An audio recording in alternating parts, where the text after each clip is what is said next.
nosso tema central do mês é 150 anos da Gênese, um olhar sobre as origens.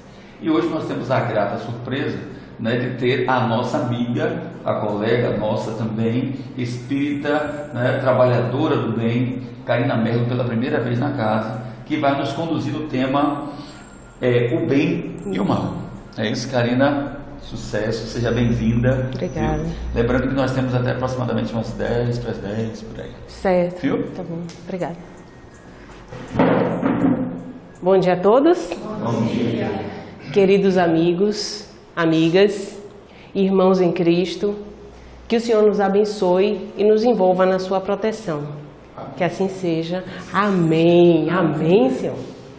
Bem, o tema de hoje, o bem e o mal.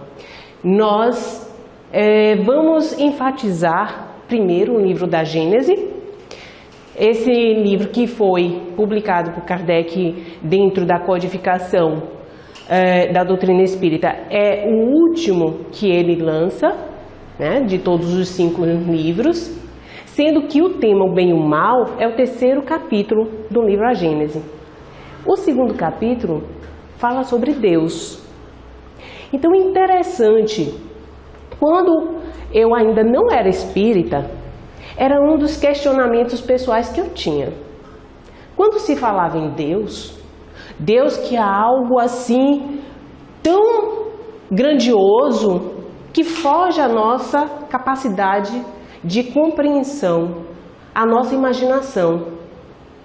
Para nós nos aproximarmos de Deus, se faz necessário, inclusive, nós transformá-lo, de repente, uma imagem, é o que nós chamamos um Deus antropomórfico, uma imagem de um homem, um semelhante, né? Algo parecido com a raça humana, para que nós tenhamos uma aproximação com essa divindade. Porque nós não conseguimos conversar com algo que não conseguimos conceber. Fácil, claro, compreensível, nós orarmos a Jesus, aos outros espíritos de luz, tanto da doutrina espírita como também remanescente, né, do catolicismo, que muitas pessoas ainda vão orando para santos, que nós sabemos que são espíritos já muito mais evoluídos. Essa ligação que nós temos no imaginário com um ser humanizado tem que ser rompida quando nós falamos de Deus. Não é à toa que no Livro dos Espíritos, Allan Kardec, quando inicia as perguntas, ele questiona quem é Deus. Ele não, que é Deus e não quem é Deus. Como se Deus não fosse um personagem, né? Uma pessoa. E sim, realmente uma divindade que nós não temos como classificá-la. E depois nos traz à lume os atributos de Deus. Deus onisciente, onipotente, onipresente, onitudo, né? Deus, um criador. Deus onisciente. Onisciente é o quê? Está ciente de tudo. Sabe tudo o que está acontecendo. Aí vem minha dúvida que eu iniciei falando com vocês. Se Deus sabe de tudo, quando algo de ruim está acontecendo, Ele está sabendo. Não está?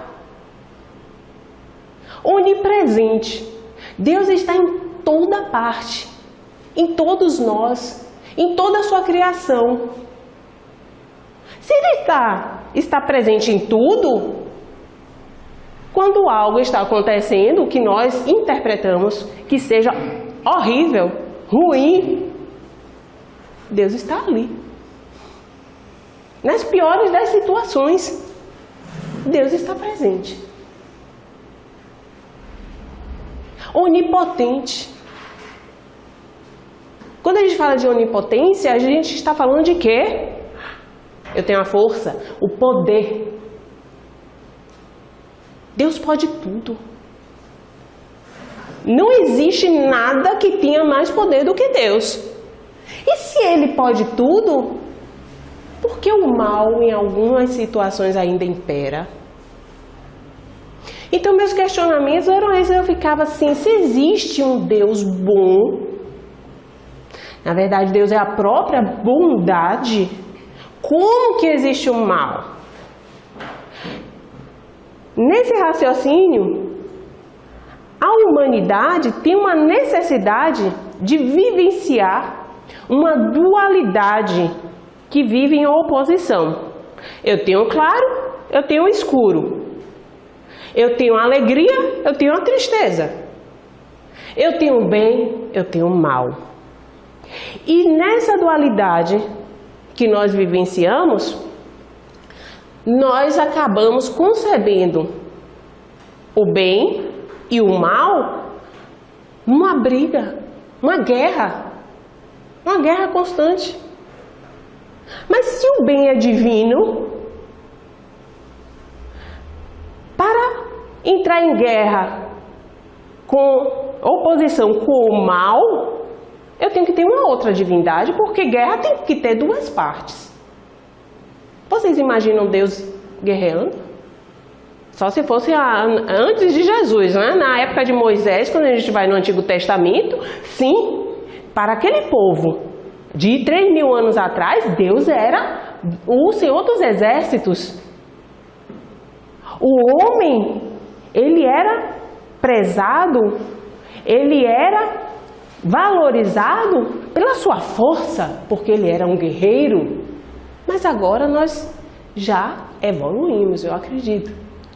Que evoluímos e não temos a necessidade de olhar para o nosso irmão, admirá-lo pela sua força física.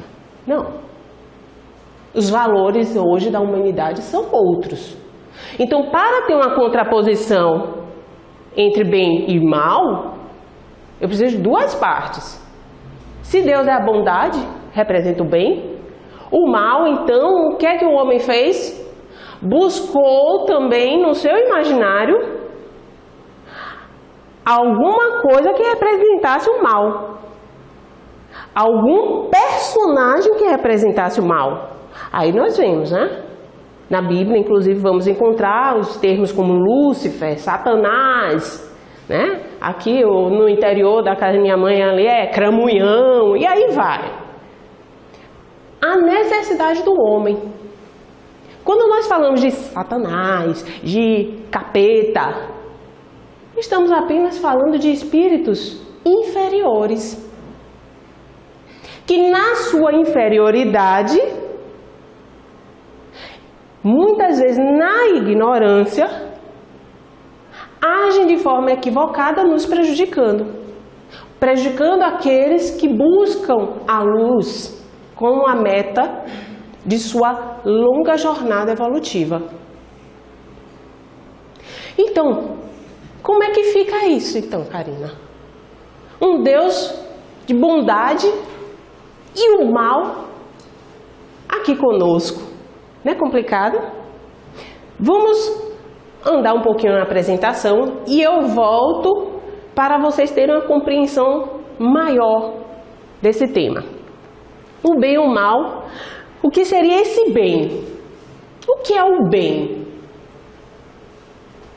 O bem é aquilo que somente me satisfaz, que me deixa feliz. O bem, o que é o bem? Quando eu digo estou fazendo bem, eu estou fazendo... Tem uns amigos que já me falaram, o bem é quando eu não faço mal. Mas Kardec nos chama a atenção que não é só isso. Conceituando o bem, através do Livro dos Espíritos, lá na questão 630, lembremos que a partir das questões 614 no Livro dos Espíritos, estamos falando de quê? Parte terceira, leis morais. Uma parte terceira que se inicia com a questão 614. O que é a lei natural? O que é a lei divina? Já começamos a questionar que são essas leis que Deus elaborou para nos reger. E mais à frente, quando nós vamos examinando a lei divina, a lei de Deus, entramos nos questionamentos a respeito do bem e do mal. Então, o que seria esse bem? O bem é tudo o que é conforme a lei de Deus. Tá ficando melhor, né? É melhor do que dizer que é quando não se faz o mal. Então, o bem é o que está em conformidade com a lei de Deus. O mal, tudo o que lhe é contrário. Então, vamos retornar à questão 614, que é a lei de Deus, que é a lei divina, que é a lei natural. E os Espíritos respondem, é a única verdadeira lei que é destinada para a verdadeira felicidade do homem. E ele só é infeliz quando dela se afasta. E no mundo de provas e expiações, o que nós mais vemos são espíritos encarnados, pelo menos aqui na nossa realidade, eu estou falando de encarnados porque nem todos veem os desencarnados, infelizes. Se estão infelizes, estão afastados da lei de Deus. Se estão afastados da lei de Deus, estão infringindo a lei de Deus. Se estão infringindo a lei de Deus, estão fazendo o mal. Porque se estivessem em conformidade com a lei de Deus, estavam fazendo o bem. Ficou melhor? Ótimo. Então, fazer o mal é infringi-la. E onde então está a origem do mal? Porque se Deus é bondade, é o Criador, para que ele criou o mal? Ele criou o mal? Não. A criação divina é perfeita. É perfeita. E é regida pelas leis de Deus. Deus se faz presente em toda a natureza, em toda a sua criação, pelas suas leis. Jesus disse, não há uma folha que caia sem a permissão de Deus. Mas Deus vai lá para a árvore e fica, essa folha vai cair agora? Não. São as suas leis que estão regendo toda a sua criação. Dentro disso, quando ele nos cria, a gente vai lá no Livro dos Espíritos, na questão 115, que Kardec, quando questiona a origem dos espíritos, e a Legião de Espíritos nos auxiliando com suas respostas, dizem que Deus nos cria simples e ignorantes. Ele não poderia nos criar já perfeitos? E não nós termos que reencarnar o tempo inteiro em busca da perfeição? Que na verdade um dia nunca alcançaremos, mas cada vez mais estaremos próximos de atingi-la, porque perfeito mesmo só Deus, que é o Criador. A criatura nunca vai se igualar ao Criador. Mas a nossa meta é chegarmos próximo dele, estarmos convivendo com ele, como os cristos fazem. Então, ele não poderia ter nos criado já perfeitos? E por que Deus não criou a gente perfeito? Alguém já podia dizer, epa, que pergunta é essa? Se Deus é a perfeição, como nós podemos ser criados não perfeitos? Eu digo não perfeitos porque imperfeitos nós somos. Imperfeitos somos porque somos perfectíveis, ou seja, estamos nos aperfeiçoando constantemente. Mas eu não posso dizer que Deus fez algo errado, algo ruim, porque Ele é bom. Ele é a bondade, Ele é a perfeição. Então tudo que vai contra isso é negar Deus. Onde está então essa origem do mal? Vejamos. Quem nos responde a essa questão de uma forma, eu trouxe mais didática, é o Espírito Emmanuel, no livro Consolador pela Psicografia de Chico Xavier.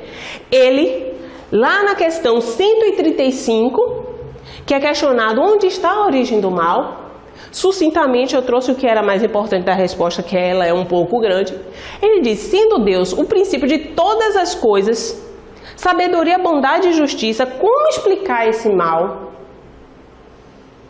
Se nós somos criados simples e ignorantes, simples na nossa composição, ignorantes em termos de conhecimento.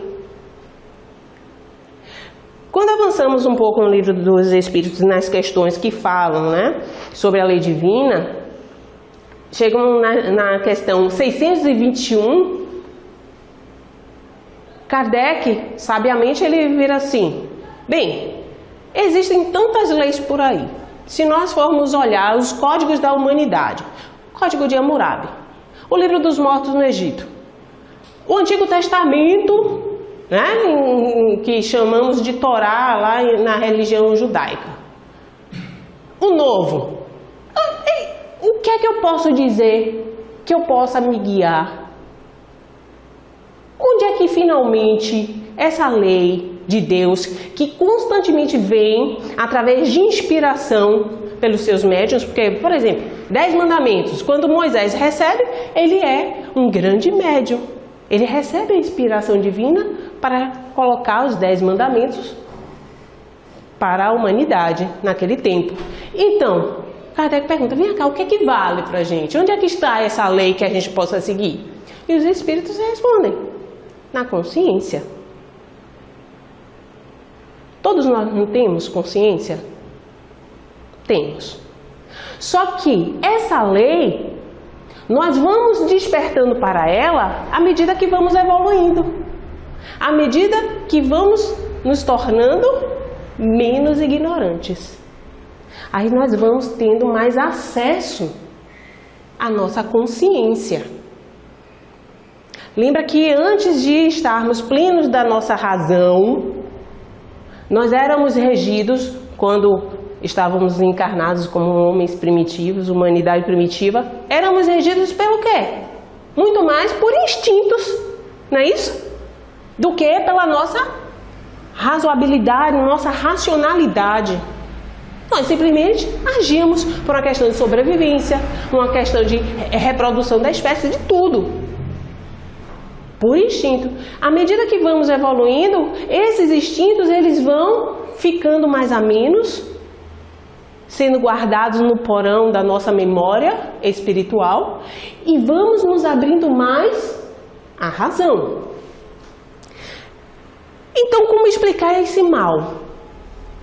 O mal está na ignorância. Emmanuel diz que o determinismo divino se constitui de uma só lei, que é a do amor para a comunidade universal. Se é a lei do amor, estamos falando de amor, como é que eu vou falar de mal no amor?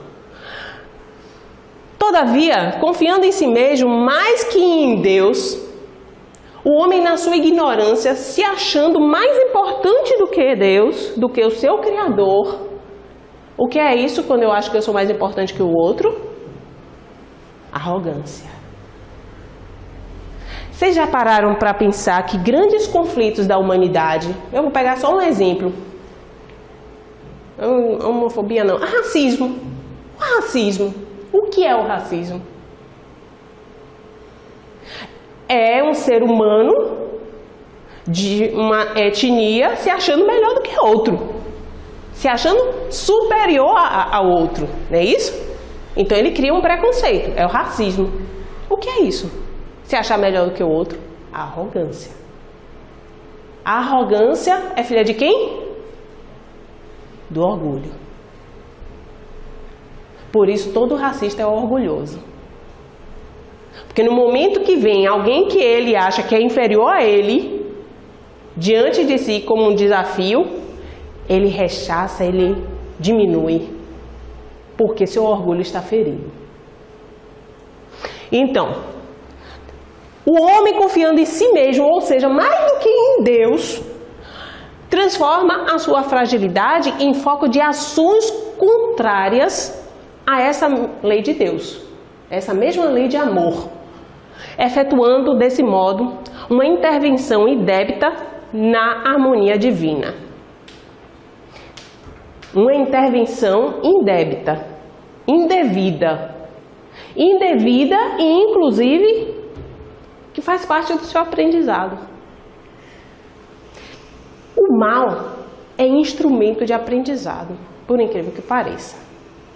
Então, quando meu irmão é ignorante e age no mal e me prejudica, isso faz com que eu procure instrumentos, uma forma de superar aquela situação que ele me causou.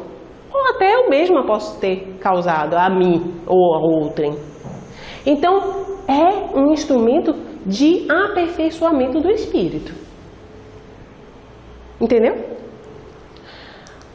Pois bem, ainda prosseguindo na origem do mal. A origem dos males está no próprio homem, então.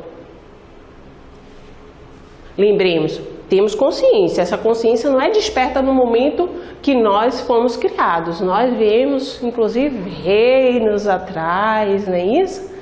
Tem uns que dizem desde o mineral, outros dizem desde o vegetal, depois o animal, aí chega no homem, o nominal, a razão, agindo nos instintos até chegar à razão.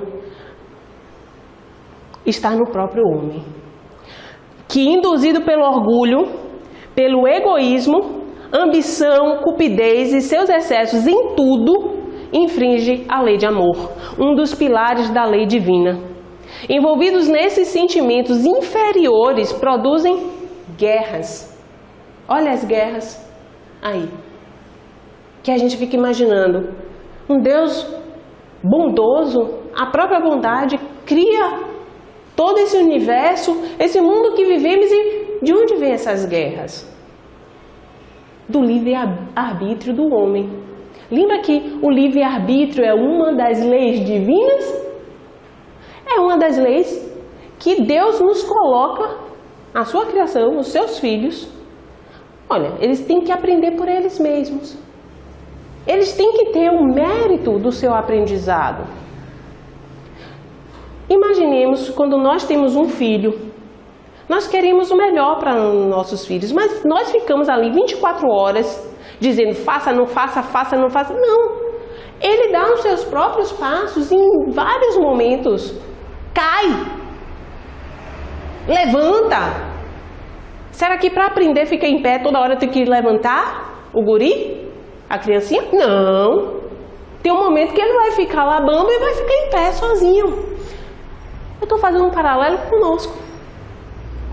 Nós como filhos de Deus, que é inclusive uma das formas que nós acabamos influenciados para imaginar Deus como um homem, um ser humano, é que Jesus ainda traz essa imagem de Deus para nós como um pai. Como é que eu vou imaginar um pai que não seja uma forma humana, né? Ainda temos essa influência. Então, envolvidos nesses sentimentos inferiores, produzem guerras, calamidades, dissensões, injustiças, enfermidades, entre outros males que afligem a humanidade. Mas vamos refletir um pouquinho a respeito do mal. É melhor do que falar do que bem, né? Porque hoje eu tô gente ruim. Então, vamos falar o que é o mal? Se nós pararmos para pensar, tem uma historinha que eu gosto, que é de um fazendeiro chinês. Vocês conhecem? Eu não gosto de ficar repetindo a historinha, conhece? Não. Talvez, olha, se eu começar a contar, vocês vão lembrando, vocês fazem de conta que é novidade. Só para eu ficar feliz. Faça um ser humano feliz hoje. Então, o fazendeiro chinês, ele tinha um filho. E eles criavam uns cavalos na fazenda. O filho era muito apegado, tinha lá um cavalo imenso, lindo, maravilhoso, que ele costumava montar, era muito afeiçoado ao cavalo. Um dia o cavalo sumiu. Aí os vizinhos, o pessoal da redondeza, chegaram para o fazendeiro e falaram: pô, que azar, hein? Como é que acontece isso com você? O melhor cavalo que tem, o cavalo do seu filho pega e foge e some. É muito azar, né? Aí o fazendeiro: pode ser. Pode ser que sim, mas pode ser que não. Aí passaram alguns dias, o cavalo voltou para a fazenda. Mas não só voltou, como trouxe mais 7 cavalos consigo, 7 cavalos selvagens. Aí os vizinhos vieram ver aquele, né? Os cavalos todos juntos. Nossa, olha, poxa, mas é muita sorte, né? Que coisa maravilhosa. Seu cavalo foge, depois ainda volta com mais 7. Agora você tem 8 cavalos maravilhosos. Aí o fazendeiro, mas pode ser que sim, pode ser que não. Aí como? Passam alguns dias, o filho dele começa a domar os cavalos selvagens. Aí tá lá em cima de mas daqui a pouco leva uma coisa, puf, cai do cavalo e quebra a perna. Aí os vizinhos vieram, poxa, que azar, hein? Eram 7 oportunidades, porque 7 cavalos selvagens, né? 7 oportunidades disso acontecer. Que coisa, agora seu filho vai ficar aí entrevado, não pode fazer nada. É azar mesmo. Pode ser que sim, pode ser que não. Como assim? Passam alguns dias e estoura uma grande guerra. E todos os jovens da idade do filho do fazendeiro começam a ser recrutados para lutar na guerra. E chegam na fazenda, não podem recrutar o jovem porque ele está imobilizado, com a perna quebrada. O que é o bem? O que é o mal? Quantas situações que nós passamos na vida, que nos revoltamos, nos desesperamos, nos questionamos, parece até que nós estamos na cruz que nem Jesus, né? Elai, lama sabachthani, Deus, meu Deus, por que me abandonaste? Eu acho interessante usar esse exemplo porque muita gente vem falando, até Jesus chegou na cruz, achou que Deus tinha abandonado? Não, Jesus estava recitando o Salmo 22. Jesus, desde a sua prisão até a sua crucificação, sua morte, ele recitou 30 salmos. 30 trechinhos de salmos. Isso já foi confirmado pelos cientistas. E aí tem gente que, uma divindade como Jesus, né? Um espírito altamente evoluído, crístico, puro, ter medo. Medo de quê? Jesus, mais do que ninguém, entendia que a morte é um espirro por um espírito praticamente da envergadura dele. Nós aqui temos medo da morte. Eu fico impressionado, meio espírita, nós que lidamos com espíritos desencarnados, principalmente nas nossas mediúnicas, conversamos, socorremos, nos emocionamos. E aí, quando chega um parente muito próximo, alguém muito querido, vai morrer, a gente desaba. Por que desaba? Na literatura espírita, os livros que, principalmente de André Luiz, que eu leio, vejo tantas equipes no mundo espiritual socorrendo espíritos que estão entrando em situações que iriam se endividar mais aqui se continuassem encarnados. Aí eles dão um jeito de fazer o desligamento, desencarnar, para voltar para o mundo espiritual, para não se complicar mais. E as famílias aqui desesperadas, morreu, coitado, morreu. E foi a melhor coisa que aconteceu, foi ele ter voltado para a pátria espiritual. O que é então esse mal? Será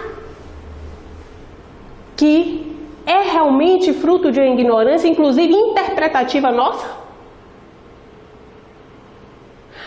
Eu adoro futucar rede social, Roberto sabe disso.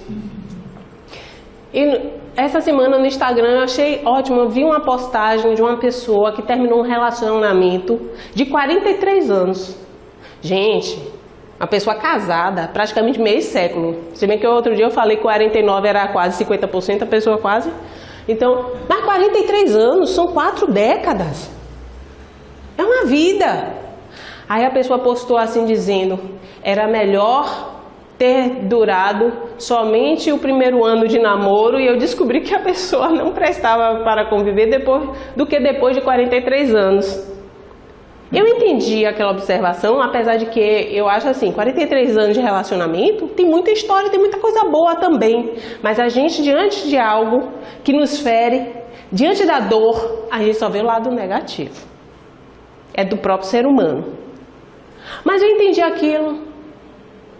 Eu entendi como a pessoa estava se expressando na sua dor.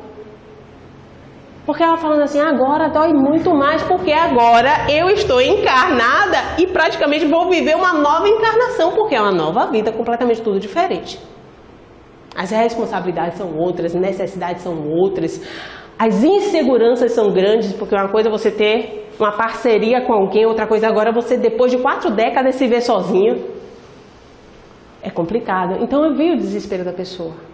Aí eu cheguei, pô, essa daí vai ver uma nova encarnação encarnada. De história. Então o que seria o bem, o que seria o mal é muito relativo. Mas temos que buscar em nós o otimismo divino, a fé.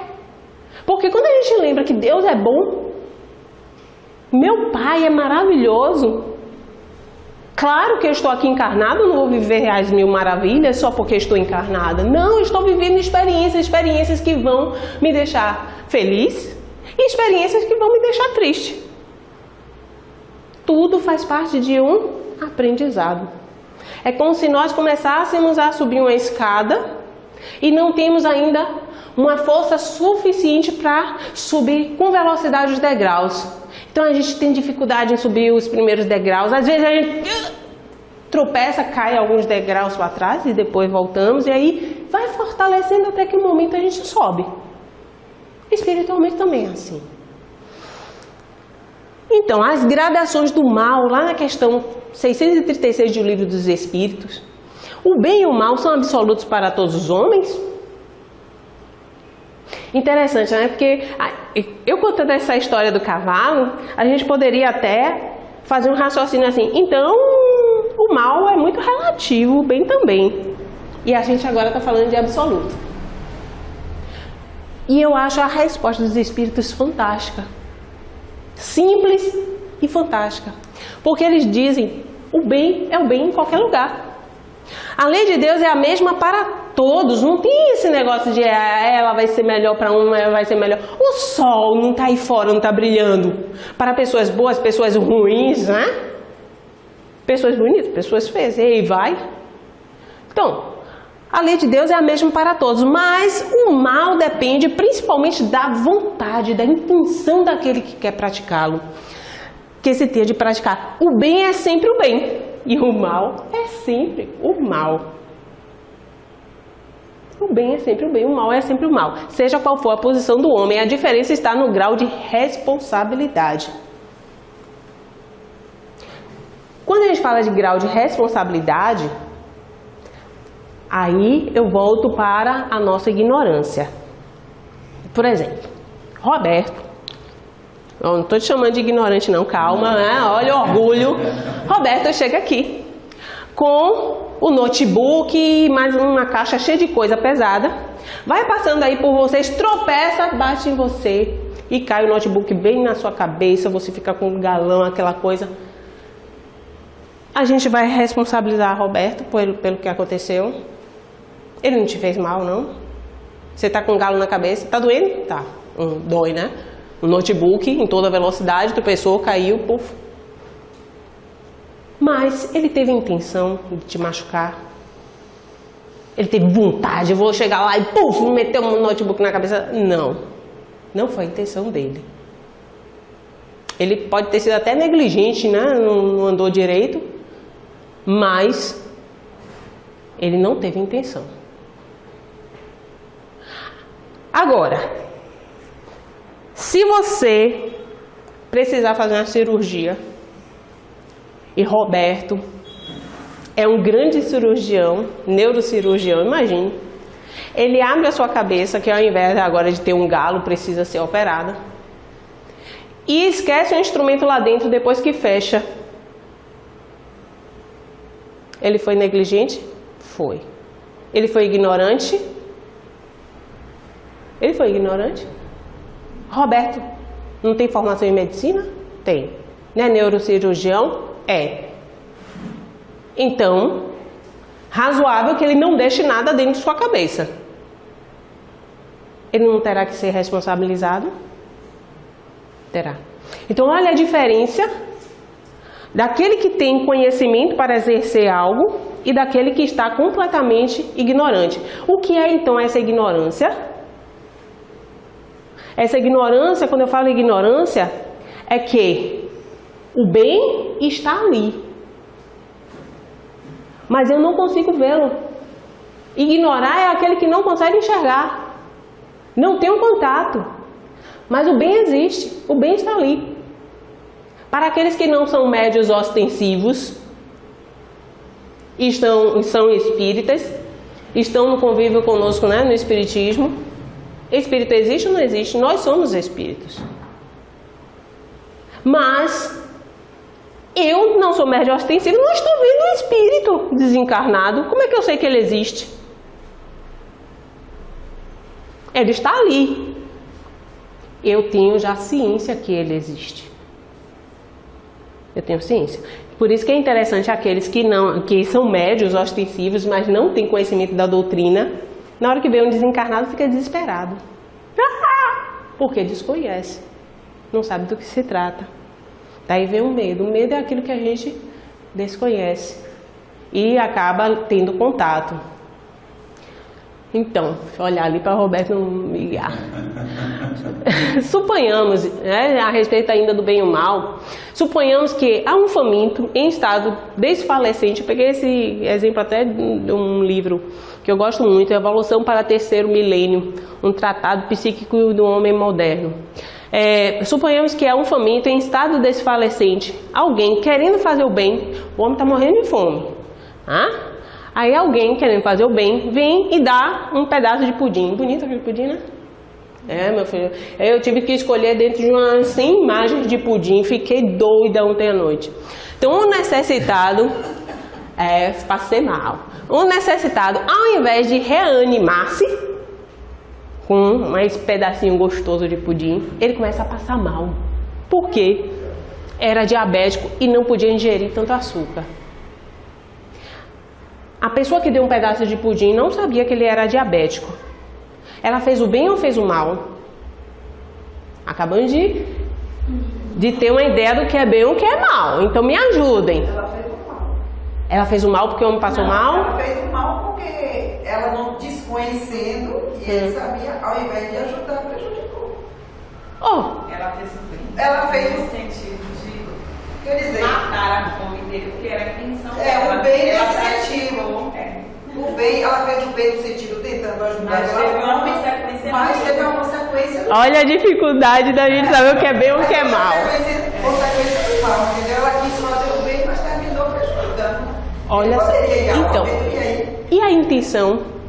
Diga, amor. O primeiro instinto aí, fazer o bem, matar a fome, saciar a fome, isso aí é o único. Primeiro momento, primeiro instinto. O que vem posterior, a gente não pode fazer grandes barulhos. Porque aí nós temos que separar duas coisas. Uma é a intenção, a outra é o resultado. Qual foi a intenção dela ao dar o pudim? fazer o bem. Fazer o bem. Saciar a fome. Então, a gente primeiro valoriza a intenção. A intenção foi boa, foi fazer o bem. O resultado foi uma consequência ruim. Acabou fazendo o mal. Então, eu não posso punir essa pessoa porque a intenção dela foi muito boa. Por exemplo, eu gosto muito de dar... Eu gosto de dar exemplo, por exemplo, nessa época que a gente vai ter eleição, eu já usei esse exemplo em algumas situações. O político que se candidata a um cargo e ele quer angariar votos, nunca fez nada aqui pelo centro. De repente aparece aí na porta com uma montanha de cestas básicas, inclusive até com os envelopes, né, com uma mesadinha para todo mundo curtir o carnaval. Ele está fazendo bem ou mal? Mal. Em todas as suas fases. Para você ver, né? Para quem tem dúvida. Para você ver, qual a intenção dele? É fazer o bem? Não, a intenção dele é egoística, não é solidária. Aqui a intenção foi solidária. Você vê a interpretação como deve ser. O bem quando a gente fala o bem na sua amplitude, é aquilo que beneficia, que faz realmente, né, que tem um resultado positivo nos outros. O bem para mim é apenas egoístico. Quando eu faço o bem só para mim, eu não estou contribuindo em nada na humanidade, eu estou sendo egoísta. Por quê? Se nós estamos encarnados todos juntos, é porque temos que ajudar uns aos outros. Senão a gente estaria encarnado cada um em um planeta, porque não falta planeta nesse universo para a gente reencarnar. Aí ficava cada um só vivendo sozinho, sem fazer nada, sem ter com quem conversar, sem ter quem ajudar, quem prejudicar, né? Imagine, ia ser massa. Então, não basta não fazer o mal. Quando nós examinamos na questão no Livro dos Espíritos 642 e 643, eu acho interessante porque nós temos também essa ideia equivocada de sermos omissos em determinadas situações. Não, me deixe quieto. Não, eu não contribuo, mas também não estou fazendo mal a ninguém. Mas aí os Espíritos nos alertam. Precisamos ter uma atitude, né, ativa e não omissa, proativa. Nós temos que fazer algo de bom. Não basta você ficar omisso. Porque você pode ver, inclusive, o mal acontecendo. Você poder intervir e não faz nada. Você responde por isso? Responde. Responde. Então, nós que estamos aí fora, vendo a miséria no mundo acontecendo, e se nós podemos fazer algo para ajudar e não fazemos, estamos contribuindo para o mal continuar da forma que é. As coisas ruins da forma que são. Aí as pessoas viram assim, ah, Karina, mas poxa, eu vejo tanta gente ruim nesse mundo. Principalmente, tem muito político que só se preocupa com o bolso dele. E não se preocupa com a humanidade, com as pessoas os eleitores que o elegeram. Sim, o dele está guardado. Não precisa você entrar, cumprir a lei de Talião, olho por olho, dente por dente. Porque nós achamos assim, se não estamos vendo o sofrimento desse ser humano agora, então ele nunca irá sofrer. Não. Não somos imortais. Temos que acreditar na justiça divina. Não é porque eu não estou vendo agora ele sofrer, só eu estou sofrendo e o resto dos meus irmãos, que ele não vai responder. Vai sim. Vai sim. E é graças a Deus nós não estaremos com ele para vê-lo responder. Já estaremos num patamar muito melhor. Então, não basta não fazer o mal, é preciso que se faça o bem no limite de suas forças, pois cada um responderá por todo mal que haja resultado de não haver praticado o bem. Não há ninguém que não possa fazer o bem, somente o egoísta nunca encontra, não tem jeito, oportunidade de praticar. Então, porque eu não tenho tempo. Por que não tem tempo? Porque tem tempo só para si. Entendeu? A gente chama para contribuir no centro. Não posso dia nenhum. Então vá na oportunidade que puder. Mas comece aí. Comece a fazer. Comece a contribuir. A pessoa que é impaciente, nunca foi paciente com ninguém. Como é que ela vai aprender a ser paciente se ela não tentar comer um sapo um dia de alguém? Hoje eu não vou nem responder. Não é assim? Aí ela vai praticando. Ao seguir o caminho do mal, o que pode fazer o homem mudar de rumo? Eu acabei de falar do político, né? Ruim, ruim, ruim, ruim. Como é que vai virar bom? Uma hora para outra. Vai fazer o bem. Vai sofrer as consequências e vai sentir a necessidade de mudar. Lembra que a novela tá aí, né? Para dizer, né? Tudo que a gente planta, a gente colhe. Todo mal que a gente faz vai voltar um dia pra gente. Então, aquele que está lá, só praticando mal, chega um momento que o excesso do mal moral é tão grande que torna-se intolerável e impõe a esse homem a necessidade de mudar de vida. Instruindo pela experiência, ele se sente compelido a procurar no bem o remédio. Quando toma melhor caminho e por sua vontade, e por sua vontade, e porque reconheceu os inconvenientes do outro. A necessidade o constrange a mudar. Vimos isso muito em mediúnica, principalmente espíritos obsessores. Quando nós conversamos, olha, eu adoro obsessor. Adoro espírito obsessor, porque eu acho um espírito sofredor, eu me comprazo, eu fico assim, sabe? Eu compadeço do sofrimento do obsessor, porque ele sofreu algo para estar obsediando aquela pessoa. Aí ele fica assim, não, mas ela vai ver o que ela merece, aquela coisa toda. E a gente conversando com jeito, com amorosidade. Por que a gente consegue, nas sessões de desobsessão, conversando com esses obsessores, que eles têm uma chance de mudança? É porque nós somos melhores do que os outros e convencemos eles? Não. É porque numa palavra com amorosidade, desperta o lado bom que nós temos em todos nós. Quando a gente demonstra, olha, mostra para esse espírito, olha, não, você está perdendo seu tempo. Porque essa pessoa vai responder por ela mesma, pelas experiências que ela fez, todo o mal que ela lhe causou, ela vai sofrer em algum momento. Não se preocupe, confie em Deus. E aí, quando ele realmente vê que, pô, não vale a pena, eu estou perdendo tempo mesmo, eu estou deixando de ver os meus parentes no mundo espiritual, porque a vibração está diferente, eu estou também perdendo minhas oportunidades, porque estou aqui perseguindo. Aí ele toma uma atitude de ir para a luz, como nós falamos. Aí nós vemos que aquele obsessor não é um espírito ruim.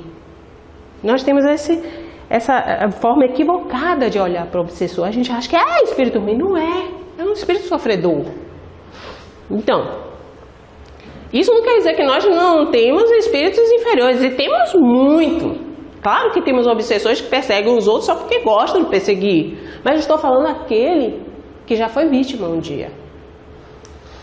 Como transformar então essas tempestades do mal em atitudes do bem? Como é que a gente pode fazer? Já caminhando para o encerramento. Primeiro nós devemos vigiar os nossos pensamentos. Lembra a lição que Jesus nos traz? Vigiai e orai. Né?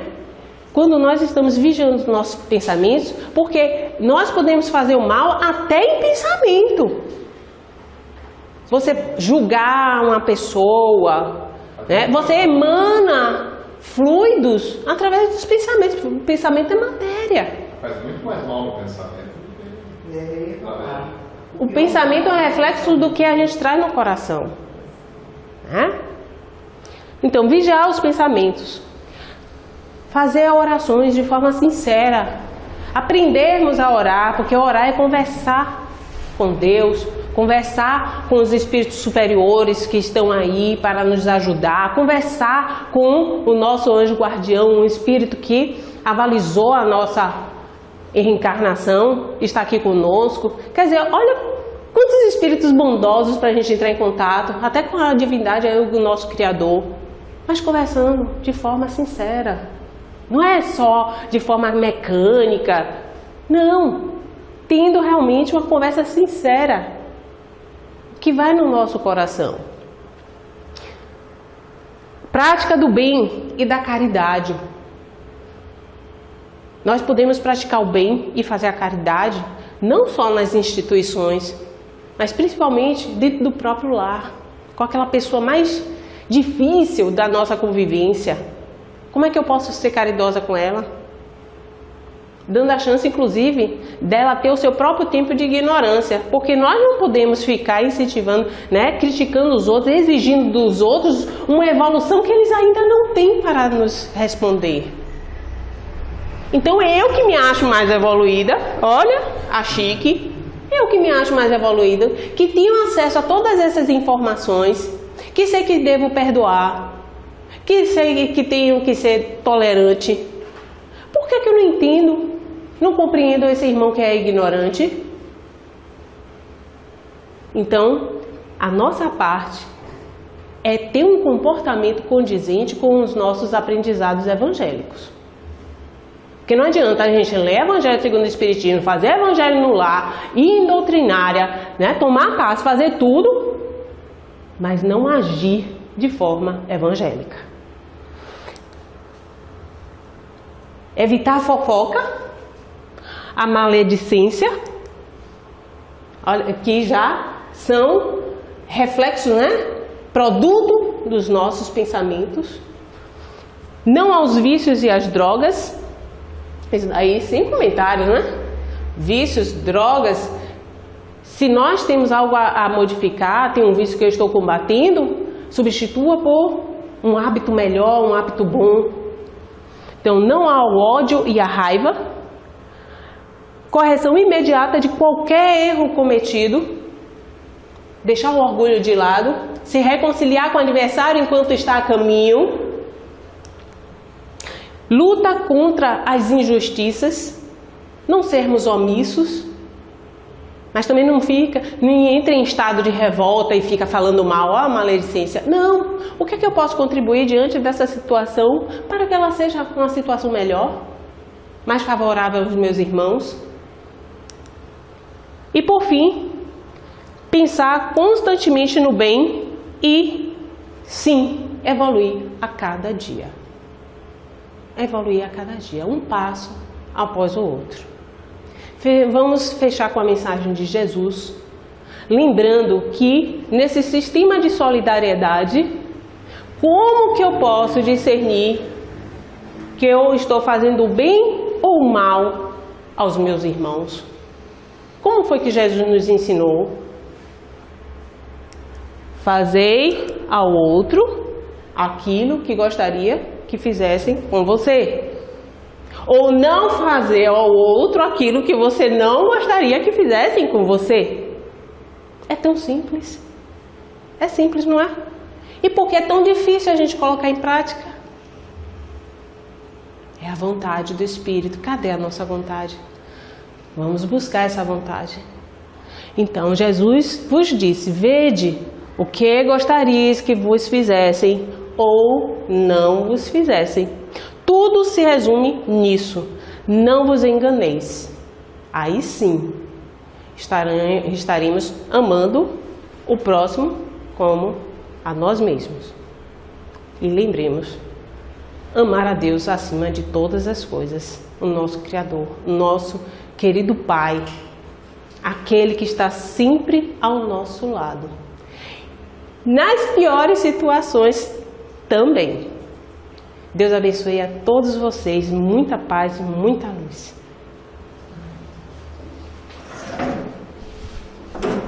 Bom, nós temos um tempinho para alguma colocação ou alguma pergunta que tenha surgido.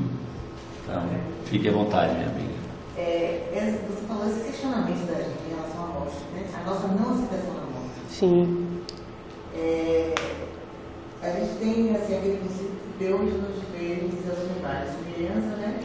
E queriam, e o desejo de que a gente fosse felizes e viver sobre a terra, né? E depois a gente tem aquela história do pecado que tem no homem, né? Adão e Eva, né? E o pecado é que nos rodou a nossa vida eterna, né? A nossa felicidade da vida eterna, né? E aí, com ele vem a morte, né? E aí eu tenho que dizer, porque nós temos essa rejeição profunda com a morte, não aceitação da morte.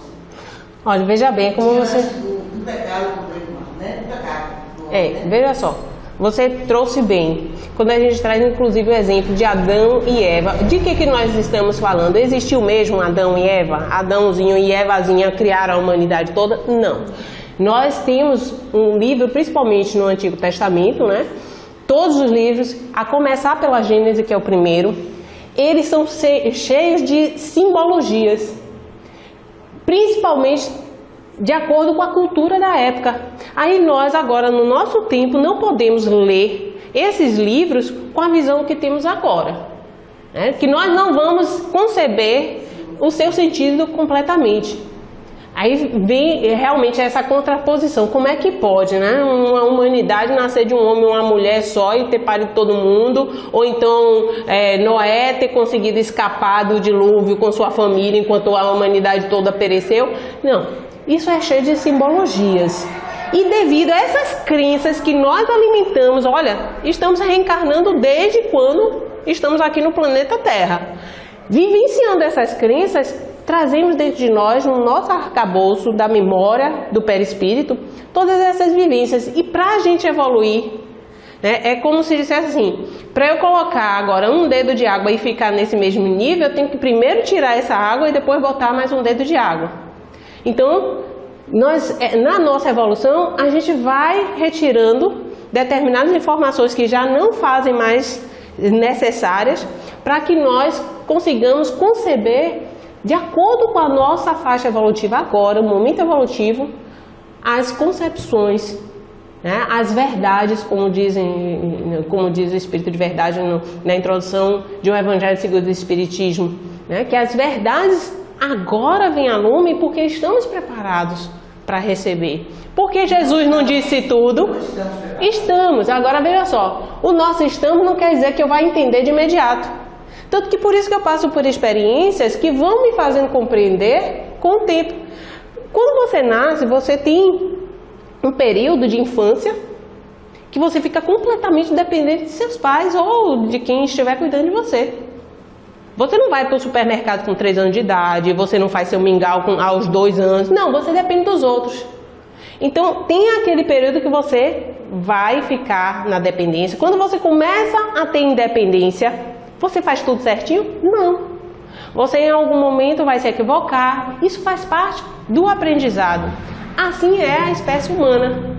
A gente, quando acordou para a razão, a gente não acordou plenamente. A gente está acordando aos poucos. Daí nós temos indivíduos como, por exemplo, São Francisco de Assis. Eu gosto muito de usar um exemplo de Francisco de Assis.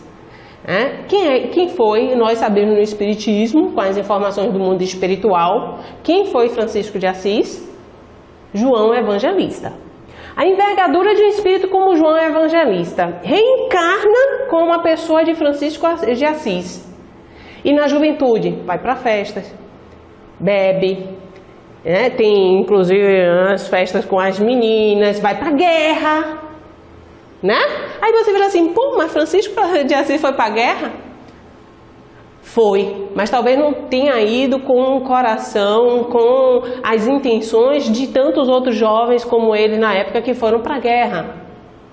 Mas passou pelas circunstâncias momentâneas que exigia, né, a sua cultura naquela época. Você está entendendo? Então a gente respeita muito assim o tempo do próprio espírito, dele ir assimilando. Alguns vão assimilar mais rápido as lições, outros vão ter mais dificuldade. Eu, um tempo atrás, tinha pavor da morte. O Espiritismo me ajudou muito a não ter medo da morte. Hoje eu vejo a morte assim como uma despedida. Eu fico assim, pô, que pena, porque eu não sou médium ostensivo, não vou ver mais pessoalmente essa pessoa. Mas como eu entendo que existe a emancipação da alma à noite, eu já faço orações, hoje tenho um contato com muitas pessoas que já se desligaram do mundo material, porque eu tenho essa informação. Então isso me consola, me conforta e não me dá medo diante da morte. Mas antes, a morte era uma coisa trágica para mim.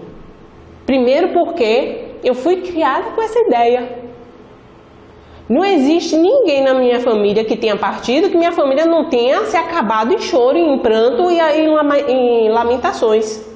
A gente, quando vai sendo criado dessa forma, as crenças são passadas para nós. Por mais que você depois enxergue a morte de uma forma natural, ainda fica dentro assim, deve ser alguma coisa sofredora demais, porque todo mundo chora, todo mundo sofre com esse negócio de morte, né? E não é. É somente uma passagem de volta para casa. E nós, quando estamos aqui encarnados, temos a dificuldade de achar que a nossa casa é lá. A gente entende que é aqui. Aqui nessa casa. Bom, mas nós já estamos com o nosso tempo estourado, mas se houver condição depois de outros momentos nós faremos. Vamos nos conduzir para o encerramento, lembrando a todos que logo depois da prece nós continuamos com o passe, tá? Mas agora vamos fazer a nossa prece de encerramento.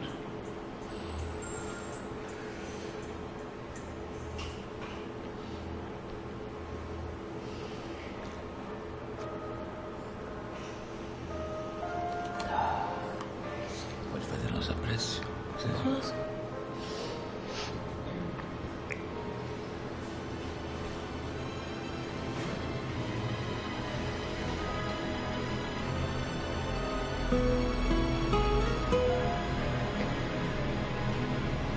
Querido amigo, irmão amado,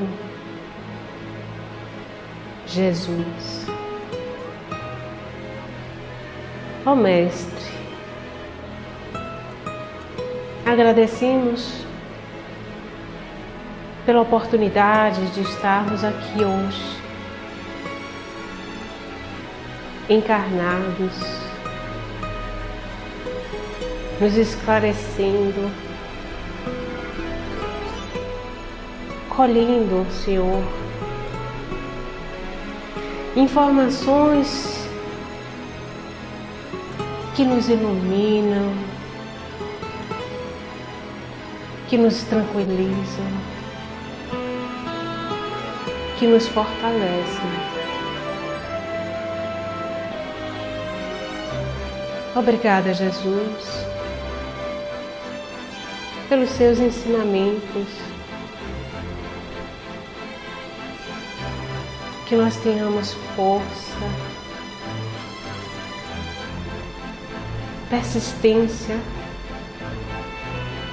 para agirmos no bem e assim consigamos conquistar as virtudes para a nossa alma. Jesus, somos gratos ao querido Pai por tudo que Ele põe à nossa disposição,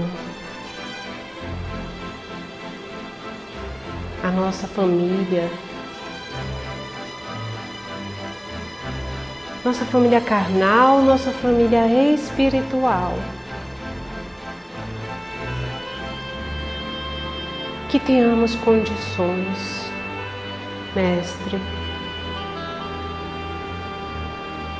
de sermos o Evangelho vivo para os nossos semelhantes.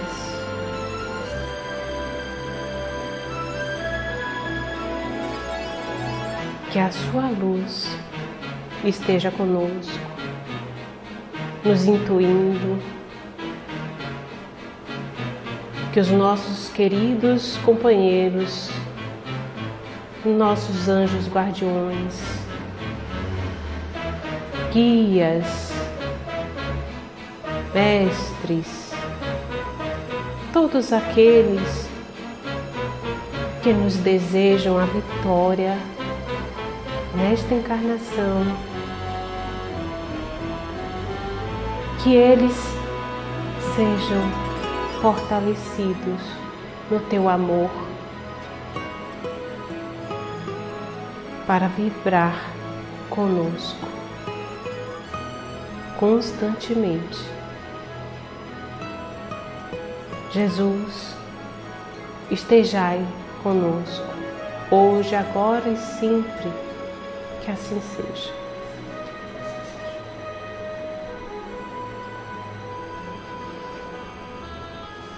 Nós pedimos ao companheiro Bugni que vá para a sala de paz. É o tempo que a gente prepara para chamar aqueles que se colocaram na lista. Minha amiga, obrigado, viu? Eu que agradeço. Agradeço.